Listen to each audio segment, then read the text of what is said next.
The sheriff accidentally stumbled upon a secret tunnel under the old saloon, but what he saw there shocked the entire town and turned its residents' perceptions upside down. Subscribe to the channel and write in the comments which city you are watching from. The town lay quiet beneath the heavy cloak of dusk, its main street lined with buildings that had seen better days, boards sun-bleached and cracked, windows dimmed by a constant veil of dust carried in from the desert. It was a place that never truly changed. The blacksmith still hammered at his anvil when the day was long, the church bell rang on Sundays whether or not anyone came, and the saloon, the Golden Horseshoe, stood as it had for decades, its swinging doors as much a part of the landscape as the sun-scorched horizon itself. For most of the townsfolk, the saloon was life's rhythm. Men stumbling in after long days driving cattle, miners from the nearby hills losing coins in smoky card games, weary travelers looking for whiskey and distraction. Yet to Sheriff Ethan Rowley, the saloon had started to feel different, as though something darker pulsed beneath its floorboards. Ethan was a man in his 40s, broad-shouldered and weathered by years under the unforgiving sun. His eyes had a way of narrowing whenever he sensed something amiss, and lately those eyes lingered too often on the saloon. He had seen more than his fair share of trouble in his time smugglers running rifles, gamblers dealing in rigged games, men killing each other over debts of a few dollars. But the unease that the saloon brought him now was unlike anything he could name. It was not loud or obvious. It was quieter than that, subtle, like the shift of wind before a storm. At first it had been small things, nights when the lamps inside should have been extinguished, but he swore he saw the faint glow of flame behind curtained windows. Wagons rolled in well past midnight, heavy with cargo, though no one in town could say what they carried. He had asked a few questions, gently at first. A barkeep laughed too quickly, a patron changed the subject, a local ranch hand shook his head and spat into the dirt rather than answer. It was as though the entire town had conspired to look away, to pretend nothing was wrong. The harder Ethan pressed, the thicker the silence became, until even his own deputies seemed reluctant to follow his line of thought. The Golden Horseshoe was, by reputation, the heart of the town. By day it was filled with noise, with cowboys leaning against the bar and slamming down their boots in rhythm to a piano tune that never stayed in key. By nightfall, when the crowd dwindled and the lanterns should have dimmed, Ethan began to notice the opposite. Lights burned long past closing, shadows moved against the curtained windows, and wagons creaked into the yard behind the saloon, with wheels muffled in cloth to keep them silent. When he asked the stable boy about them, the boy's face went pale and his lips pressed shut. Fear spread like a shadow across every answer he sought. One evening as he walked the dusty alley behind the saloon, his boot nudged against something small buried in the gravel. He bent to pick it up and found a ribbon pink, once bright, now dulled and crusted with grime. The end was stiff with what looked like dried blood. It was the kind of ribbon a girl might wear braided into her hair, the kind of thing that had no place behind a saloon at midnight. Ethan turned it over in his hand, the weight of it sinking into his chest. He slipped it carefully into his pocket, his jaw tightening as he straightened. That ribbon was no accident. It was a sign, one he could not ignore. The days that followed stretched long, filled with a gnawing unease. He tried to push the thought away, to bury himself in the familiar routines of law-keeping, breaking up bar fights, collecting fines for unbranded cattle, settling land disputes that never truly ended. But the ribbon lay in his desk drawer, wrapped in a scrap of cloth, whispering its truth each time he sat down to write reports. Every time he opened the drawer, he felt the echo of a young girl's laughter that no longer sounded in town, of mothers who glanced away too quickly when asked about their daughters. The ribbon demanded answers. Ethan began to watch the saloon more closely. He altered his patrol, passing by long after midnight, riding slow so his horse's hooves would not echo too loudly on the hard ground. More often than not, he saw what he expected: the flicker of a lantern, the movement of a wagon, the shadow of men at work where none should be. He scribbled down notes in a small leather book he carried, recording times, descriptions, anything that stood out. One night, he noted that every lamp on the street went dark just as the wagon rolled in. as though the whole town itself conspired to give cover. When he raised the matter at the council, speaking plainly about the odd hours and the secret wagons, he was met with dismissive laughter. The mayor suggested he was overtired, too long under the sun. Others muttered that men were simply storing whiskey, avoiding taxes, nothing worth stirring trouble over. Let it be, they told him. But Ethan's instincts, honed over years of watching men lie and cheat, told him that this was no whiskey smuggling. The silence that surrounded the saloon was too deliberate, too heavy. Back in his office, alone with the ribbon in its drawer, Ethan felt the truth pressing against him like a storm. His deputies no longer asked about his late-night patrols. A young man with eager eyes even warned him quietly to leave it alone, that some things in this town ran deeper than law.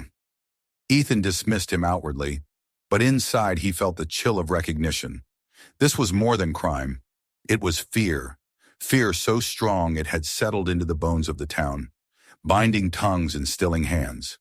He remembered his father's words from years past, a memory carried like an old scar. Son, evil doesn't always wear a mask. Sometimes it smiles at you across the table, hands you a drink, and makes you feel welcome. At the time, Ethan had thought it no more than one of his father's grim sayings, born of hard years. But now, staring at the saloon glowing faintly in the night, he understood. The Golden Horseshoe was smiling at the town, welcoming it, while something dark festered below. The conflict tore at him with each passing night. He could continue as he had, patrolling the streets, breaking up fights, pretending not to notice the things that gnawed at him. That path promised comfort, ease, and the slow erosion of his conscience. Or he could follow the trail the ribbon had laid before him, step into the shadows of the saloon, and discover what it truly hid. That path promised danger, perhaps even death, but it was the only path he could take and still look himself in the eye. So Ethan made his decision in silence. He would keep watching, keep recording, until the time came to step inside and uncover the truth. The Golden Horseshoe had become more than a saloon in his eyes. It was a wound beneath the skin of the town, festering, and he could no longer ignore the infection. Whatever lay beneath those floorboards, he would find it, and when he did, he would drag it into the light. As he saddled his horse on another moonless night, ribbon tucked in his pocket, notebook at his side, Ethan Rowley knew there was no turning back. The saloon was no longer just a place of whiskey and cards. It was a door to something darker, and he was the only man in town willing to open it. The decision had been made long before Ethan admitted it to himself. He could no longer circle the saloon night after night, watching wagons slip in and out like thieves under the cover of darkness. The ribbon in his desk drawer was no longer just a clue. It had become an accusation, a reminder of his failure to act. So when the sun dipped below the desert horizon and shadows stretched long across the dirt street, Ethan saddled his horse, left his badge hanging on a nail in his office, and walked into the night with nothing but his resolve. He knew he might not come back. He also knew he could not live with himself if he stayed away. The town lay heavy with silence, doors were barred, shutters drawn tight against the creeping chill of night. The air smelled of dust, faint wood smoke, and the lingering tang of whiskey that always seemed to hang near the saloon. Ethan approached the Golden Horseshoe as carefully as a wolf stalking prey, his boots muffled by the dry earth. The lamps outside were dark, just as they should be, yet inside he could sense something alive, a pulse beneath the floorboards that no amount of closed doors could conceal.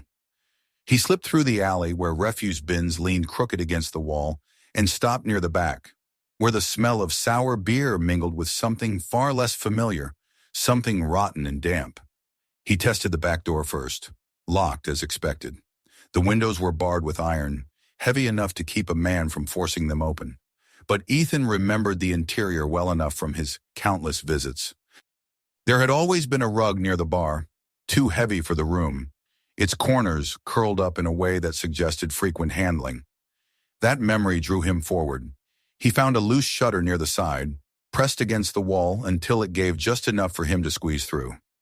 The room beyond was dark, save for the faint silver of moonlight slipping through the high windows. He paused, listening. Nothing but the creak of wood settling into its foundations, The saloon felt wrong in its emptiness.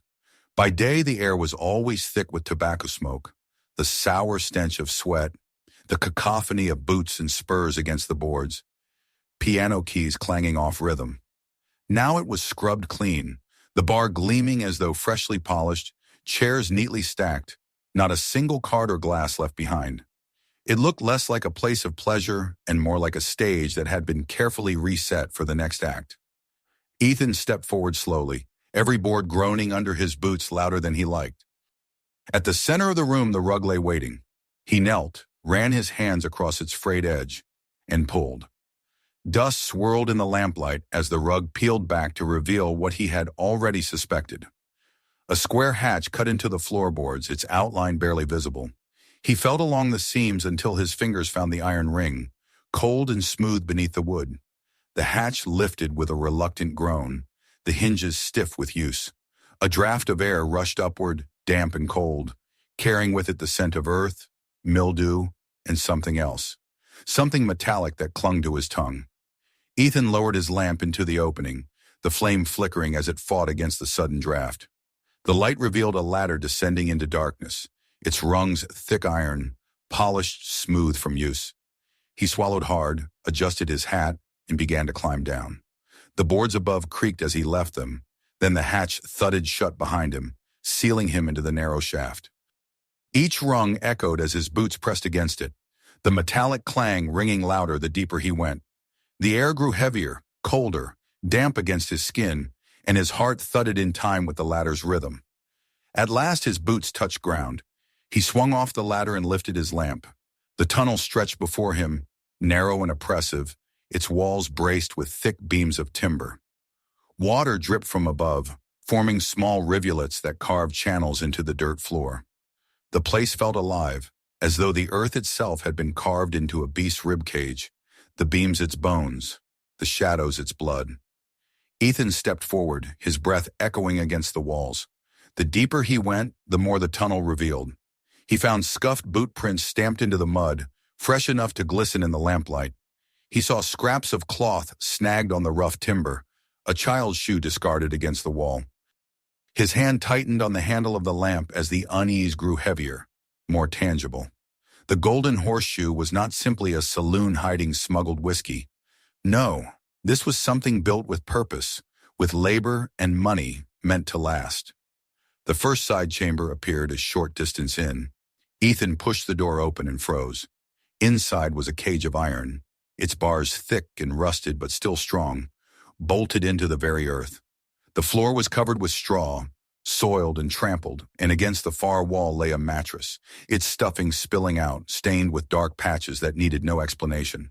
Beside it, a wooden bucket sat half full, the stench making his stomach turn.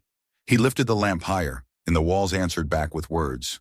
Dozens of them, scratched deep into the wood, desperate marks carved by hands that had nothing else left.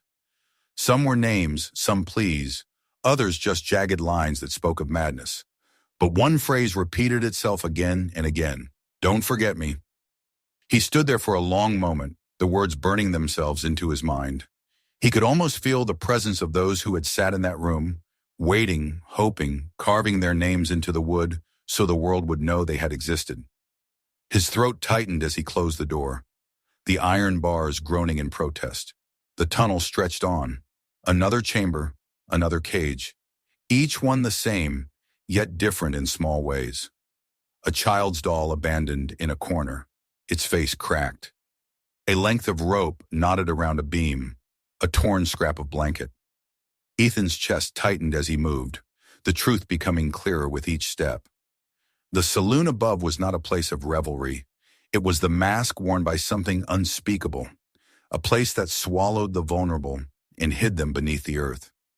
He walked deeper still, his lamp struggling against the darkness, the flame flickering in the damp air. At times he thought he heard sounds, the faint echo of chains rattling, the soft scrape of movement. He would pause, listening, heart pounding, but the tunnel always answered with silence. Yet silence itself carried its own weight, pressing against his ears until it felt deafening. Finally, Ethan stopped in the center of the passage, lifting his lamp high. The light shimmered against damp walls and showed him the truth of what he already knew. This was no smuggler's tunnel. This was no secret storage. It was a prison built and maintained beneath the very feet of the townsfolk who laughed and drank above, blind to the screams muffled by earth. His hand trembled as he lowered the lamp, his breath shallow. He stood there in the suffocating dark, the words carved into the walls echoing in his mind. Don't forget me. He knew now that forgetting was no longer possible. He had stepped into the shadows beneath the golden horseshoe, and nothing in the town, nor in his own soul, would ever be the same. Ethan's heart hammered in his chest as he pressed farther into the suffocating passage, the flame of his lamp trembling against the damp air. The endless rhythm of dripping water echoed around him, a slow metronome counting down to something he could not yet see. Each step drew him deeper into the truth, into the place he had long feared lay beneath the surface of the town. The tunnels pressed closer around him, the walls marked by clawing fingers and desperate scratches, until he could no longer separate his own thoughts from the whispers that seemed etched into the stone. Don't forget me. Those words haunted him, each letter carved into his mind as though the very earth demanded he carry the memory of the lost. The next chamber loomed ahead, the door hanging loosely on its hinges. Ethan steadied his breathing and lifted the lamp, its dim circle of light spilling into the room. At first he thought it empty, another cage abandoned, another echo of pain left behind. But then the light touched upon movement, a figure huddled in the far corner, arms wrapped around thin legs, head buried between knees. For a moment Ethan froze, unsure whether his mind had conjured the sight out of desperation. Then the figure shifted, flinched against the sudden glow, and he saw clearly. It was a girl. She looked no more than 17, her hair tangled and matted, her clothes little more than rags. Her skin was pale, stretched tight over bones, her lips cracked from thirst. The marks of rope still circled her wrists, faint bruises etched into her flesh. Ethan's throat tightened. For a moment he could not move, could not speak. The silence of the chamber pressed heavier, as though it demanded he act. Slowly he stepped inside, setting the lamp on a beam so its light spread across the walls. The girl raised her head. Her eyes were wide, bloodshot, brimming with fear. She recoiled as he approached, a soft sound escaping her throat, halfway between a sob and a gasp.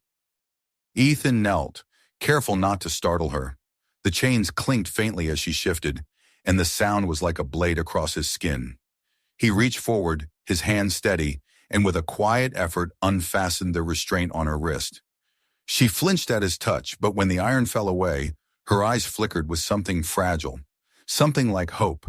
He helped her to her feet, and she swayed instantly, her legs trembling, ready to collapse. He caught her against his chest, her body frail and frighteningly light. She smelled of damp straw and fear, and he felt the weight of her suffering press into his bones. He guided her into the hallway, but the silence had shifted. The oppressive quiet was no longer empty. It was listening. Ethan paused, his ears straining. Somewhere deeper in the tunnels, footsteps echoed. Heavy, deliberate, the sound of boots against stone. Voices followed, low and guttural, carrying with them the unmistakable cadence of men who thought they owned the dark. Ethan's stomach clenched. The girl gripped his sleeve with what little strength she had, her eyes pleading without words. They had lingered too long. He pulled her gently along the passage, moving as quickly as her weakened state allowed.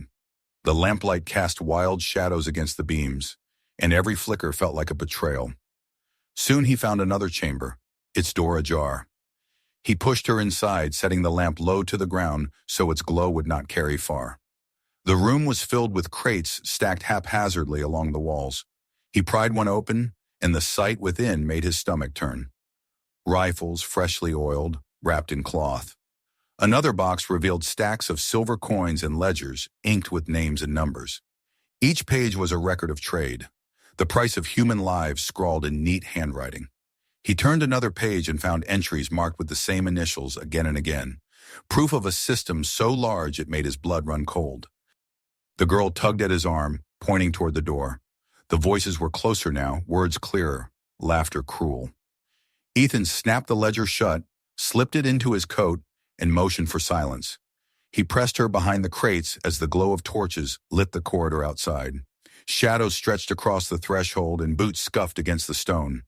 One of the men muttered something about new stock and buyers waiting. Ethan's hand found the butt of his revolver, fingers curling tightly around the grip. He waited, breath shallow, until the shadows passed. But then a beam of light struck the floor just beyond the doorway. Someone had noticed the faint glow of his lamp. The door creaked as it swung open. Ethan did not hesitate. He raised his revolver and fired. The blast tore through the silence, echoing down the tunnels like thunder. The man in the doorway staggered, torch dropping from his hand as he crumpled to the ground. Shouts erupted in the corridor. More boots pounded toward them. Ethan grabbed the lamp, shoved the girl forward, and sprinted into the passage. Bullets ricocheted off the beams, sparks spitting into the air. The girl stumbled, nearly falling, but Ethan pulled her up, guiding her with desperate strength. His shoulder burned suddenly, hot pain flaring as a bullet grazed him, tearing through cloth and flesh alike. He clenched his teeth, refusing to falter. The tunnels twisted and turned, every corner a new threat. Ethan fired blindly behind him, each shot deafening in the narrow space. The smell of gunpowder choking the air. The girl clung to him, her breath ragged, her steps uneven. They could not outrun the men forever. He needed a way out. Then through the chaos, he spotted a ladder against the far wall, leading upward to a hatch. He dragged the girl toward it, ignoring the blood seeping into his shirt. The wooden rungs groaned beneath his weight as he climbed, the girl trembling behind him as she struggled upward. The hatch resisted at first, swollen with age, but with a grunt he forced it open. Cool night air rushed in, a blessing after the stifling dark. They scrambled out into a derelict barn, its walls sagging, its roof half collapsed. The stench of rot and old hay filled the air, but above them stretched the stars, endless and bright. Ethan lowered the hatch, pressing it shut with his boot, and collapsed against the barn wall, chest heaving. The girl fell beside him, gasping for air, tears streaking her dirt-stained face. For a moment, neither moved. The night wrapped around them, silent but alive, the desert wind whispering through the broken boards. They were free, but not safe. Behind them, the tunnels still breathed, and the men within would not stop hunting. Ethan looked at the girl, her body shaking from exhaustion, her eyes wide with fear. He knew she had seen horrors he could barely imagine, but she had survived, and now she was in his care. He touched the revolver at his side, blood dripping from his arm, and swore silently to himself. Whatever it took, he would keep her alive. He would drag the truth into the daylight, no matter how deep it was buried. The town above lay asleep, oblivious to the nightmare that had unfolded beneath its streets.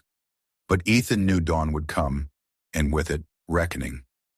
The Golden Horseshoe had revealed its true face, and he would see to it that the town did not look away this time. The girl leaned against him, too weak to stand, and he lifted her into his arms. She was light, far too light, and every step he took across the sand felt like carrying the weight of all the forgotten souls carved into the tunnel walls. Somewhere behind them, deep underground, the shouts of men echoed faintly, muffled by earth. They would be back, searching, angry. But for now, Ethan Rowley had escaped their grasp. He carried not only the girl, but the truth of what lay beneath the Golden Horseshoe. The fight was far from over, yet for the first time, the night sky above offered more than silence. It offered a chance. Dawn broke slow and heavy over the desert, spilling pale light across the horizon, washing the sky with the faint promise of warmth. The night's ordeal still clung to Ethan's skin, the scent of gunpowder and earth etched into his clothes, the ache of the wound in his shoulder reminding him that he had stepped into a war he could not fight alone. The girl lay asleep on a bedroll in his small cabin on the edge of town, her breath shallow but steady. He had cleaned her wounds as best he could, given her water, wrapped her in blankets. She had not spoken much after they escaped, only whispered a few words about the darkness, about others she had seen but never again heard. Those words gnawed at him, proof that beneath the Golden Horseshoe still lingered more than just empty cages and cruel laughter. There were still lives waiting in the dark. Ethan stood outside his door, hat low against the rising sun, eyes scanning the town that had yet to stir. He felt the weight of choice pressing hard upon him. Alone he could not storm the tunnels again. Alone he would fall, and the girl would be left unprotected. But he had something stronger than solitude now. He had proof: the ribbon, the ledgers he had taken, the living witness asleep inside his cabin. And he had the knowledge that silence would damn them all if it continued. The town had chosen blindness for too long. Now it was time for them to face the truth. By mid-morning, the streets began to fill. Shopkeepers opened their doors, ranchers rode in for supplies, and the ordinary rhythm of the town resumed as if nothing had changed. Ethan walked the length of the main street with a presence that made men fall quiet and women pause in their steps. He carried no badge pinned to his chest, no sign of authority, but the steel in his eyes. He gathered those he trusted: an old rancher whose son had disappeared 2 winters ago, a miner who had once spoken of wagons that traveled too heavy for their size, a handful of townsfolk who had lost pieces of themselves to the silence. Their faces hardened as he spoke in hushed tones, showing them the ledger, the ribbon, the bruised and battered girl. Eyes that had once turned away now stared back at him, filled with the fire of long-suppressed fear and anger. When the sun touched noon, they gathered outside the saloon. It stood defiant and unchanged, its sign creaking in the desert wind, the smile of the painted horseshoe mocking the town with its false cheer. Ethan's hand rested near his revolver as he scanned the crowd. More had joined than he expected: farm hands with rifles, mothers clutching shawls around their shoulders, old men with eyes like steel. The silence was different now. It was not born of denial, but of resolve. For the first time in years, the town was ready to see. Ethan raised his hand, and with a single nod, the doors of the Golden Horseshoe were kicked open. What followed was chaos. Gunfire cracked against the walls. The sharp cries of men rang out as smoke filled the air. The gang inside had expected secrecy, shadows, the cover of silence. They had not expected daylight, nor the fury of a town awakened. Ethan moved through the haze with steady precision, his revolver flashing, each shot deliberate. He felt the sting of his wounded shoulder with every motion, but it did not slow him. Behind him, townsfolk surged forward, their shouts echoing through the room, drowning out the last gasps of the men who had thought themselves untouchable. The battle spilled downward. Ethan led the charge through the hatch he had uncovered nights before, down into the tunnels where the true horror lived. Torchlight illuminated the path as men stormed behind him, rifles in hand, the air thick with smoke and sweat. The bandits fought like cornered wolves, their voices snarling curses, their bullets sparking against stone. But the tide had turned. For every shadowed figure that rose against them, 3 townsfolk pushed back, driven by the fury of ignorance, torn away. The chambers revealed their truths one by one. In the first, women cowered behind bars, their eyes wide and hollow. In the second, children huddled close together, their whispers rising into cries of disbelief as the townsfolk tore the locks apart. One by one, the prisoners emerged, some stumbling into arms that caught them, others collapsing into the dirt as freedom struck them like a blow. Ethan watched as a miner lifted a boy from the ground, tears streaking the grime on his face. The boy was thin, his body frail, but alive. That was enough. The fight was not without blood. Men fell in the tunnels, some bandits, some townsfolk, their lives spilled into the dirt beneath the saloon. But the battle pressed on, relentless, until at last the final gunshot echoed into silence. The air hung heavy with smoke, the flames of torches flickering against the walls carved with names, etched with the last words of those who hadn't survived long enough to be saved. Ethan stood in the midst of it, chest heaving, eyes burning with the weight of it all. He knew the town would never again be what it had been. The mask was gone. Above ground, the survivors were carried into the light. Mothers wept as they embraced children they thought gone forever. Others sobbed with empty arms, finding no one waiting in the darkness. The saloon loomed above them, its windows shattered, its frame blackened by smoke. Ethan stood before it and gave the order that no one dared defy. The Golden Horseshoe would not stand another day. Barrels of lamp oil were rolled forward, flames set to its foundations.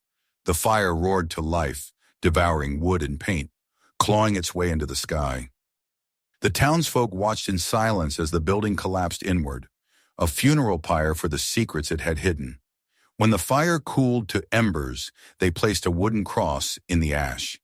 At its base, a stone carried a simple inscription, "To those taken from the light." The townsfolk bowed their heads, and for once, the silence carried not complicity, but reverence. The girl Ethan had saved sat wrapped in a shawl, her eyes fixed on the flames. She said little, but when he passed near, her hand reached out, light as a feather, and pressed against his arm. No words came, only the look of someone who had glimpsed the end of herself and been pulled back. He nodded, though the gesture felt too small for what she had endured. She would go on, he knew, find a new life beyond the horizon, but the shadows she carried would never fully leave her. Ethan returned to his office that night, though it no longer felt like his. The badge still hung where he had left it, catching the glow of the lantern. He took it down, weighed it in his hand, and set it on the desk. His duty had been fulfilled, but at a cost he could no longer bear. The law had its place, but sometimes it had been too blind, too slow. The truth had demanded more than the badge could give, and so with quiet certainty, he left it behind. The days that followed blurred with the weight of aftermath. Survivors were taken into care, families reunited, the dead buried with prayers whispered over simple graves. The town moved forward, but not untouched. Where laughter once rang without thought, now it carried an edge, a memory of what had been beneath their feet all along. The people carried it too, the knowledge that silence was a weapon as deadly as any gun. They swore never again to look away. Ethan Rowley drifted away from it all, walking the outskirts, his presence less a sheriff's and more a shadow. He was no longer their lawman, no longer the man who patrolled their streets each night. But his name lingered in their voices, his deeds etched into their memory.